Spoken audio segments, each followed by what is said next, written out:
Hello. We had a new moon last night.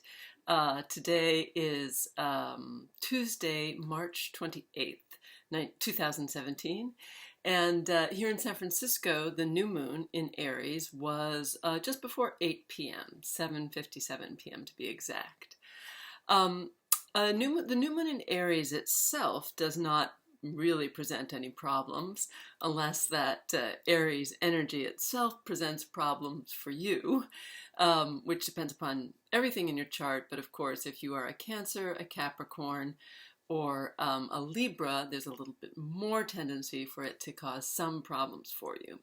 However, that Aries energy is very much geared towards like pushing ahead, moving ahead, doing what you want to do. Aries is "I will" is the key word or the key phrase for Aries.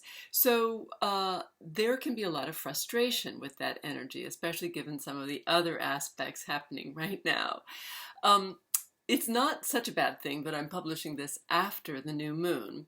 Not only do the effects of the new moon are they said to last for 3 days before and 3 days after, as well as for the whole 2-week period leading up to the full moon and then the waning moon, but we have some other very strong aspects coming into play this week. First of all, we have the return of an aspect that's already been sort of in play since the end of last year, which is Jupiter squaring Pluto, and Jupiter is also in opposition to Uranus. Now, of one astrologer in particular, Raymond Marman, who is primarily a financial astrologer, not my area of expertise at all, but he's a very good astrologer, and I love his, he does a weekly report that's certainly worth looking into.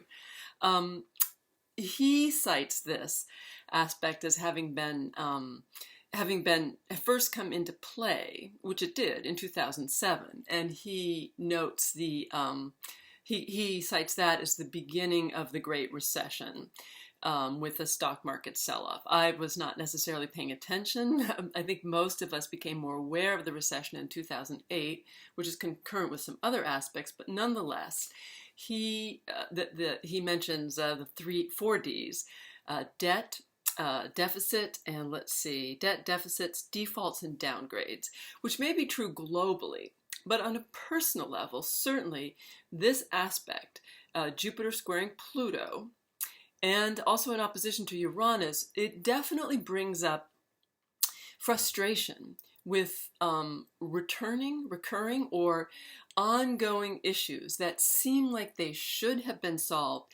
And there's a bit of an emphasis more on financial issues, and especially on issues that have to do with the value of things, with debt, with earning power. These kinds of issues come up in a very strong way right now, with a kind of anger and frustration with like, this is still a problem? When am I going to solve this? Like, why isn't this going away yet?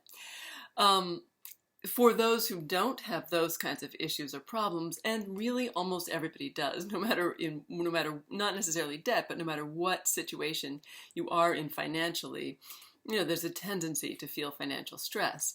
Nonetheless, there can be a tendency to make bad choices, or have a hard time correctly assessing the financial choices, to think that something would be like easier money than it actually is, that the low-hanging fruit is not really is not so easily picked as one might think. That also brings into play the other aspects. Right now there's a Venus retrograde, and it will be during the Venus retrograde period, we will be joined by Mercury retrograde. And these two retrogrades have similar but very different sort of effects. But the Venus retrograde also has a tendency to create a certain amount of frustration. That's what we're dealing with now through April 15th. Mostly because we have a difficult time making decisions. It can be difficult to feel good about moving ahead in any way, or feel clear, or feel sure about what we value, what we want, what is going to be most beneficial. We have a difficult time feeling what is going to be beneficial. This is especially true in relationships or in creative matters as well. But it can make it, that sense of frustration with not knowing quite how to move ahead, or feeling like you take a step and then it might not be the right step, so you take another step backwards, so you feel like you don't really go anywhere, or you just find yourself facing blocks all the time, can add to the frustration, especially with all this Aries energy that just wants to push ahead. On top of that, Venus is going to be moving back into Pisces. Right now it's towards the end of Aries. And once it gets there, really all bets are off, because Venus in Pisces is very unrealistic. Again, this can be good for art, although the difficulty in kind of making clear-cut choices remains just even stronger, just as strong, if not stronger. Mercury retrograde comes into play in early April, I believe, and goes through May, April 9th through May the 3rd. And Mercury retrograde is different. There can be a tendency to make choices without all the information, although frequently, as I've said before, I find that Mercury retrograde is overrated and blamed too often for the problems that we encounter. It does create, there are certain kinds of problems that tend to happen under Mercury retrograde, and certainly communication problems are one of them. But in any event, with all this retrograde energy, the possibility for frustration is high. And I like what Raymond Marman said about that for the next couple of months, that his advice was to keep one's expectations low and then be pleasantly surprised. Keeping one's expectations low is certainly good advice during a retrograde period, and will help guard one from the over zealousness or over optimism, or of kind of thinking that you can easily solve long-standing problems of the Jupiter-Pluto-Uranus T-square. So take a deep breath. And one of the positive aspects right now is Mars trining Neptune, which is theoretically good for spirituality. With all of the anger, there can be anger about the results of spiritual practice as well, although of course that should never be the case.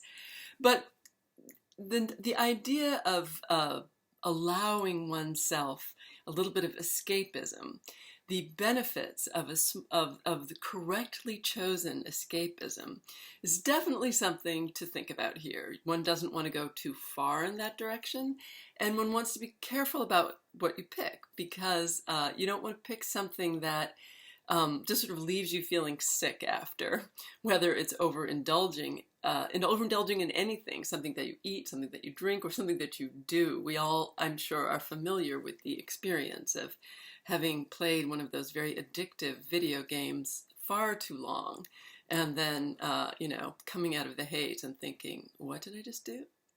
So a little bit of well-chosen escapism has a really lovely place right now. And the other good thing to do with all this wonderful Aries energy and with Mars in Taurus is to get outside.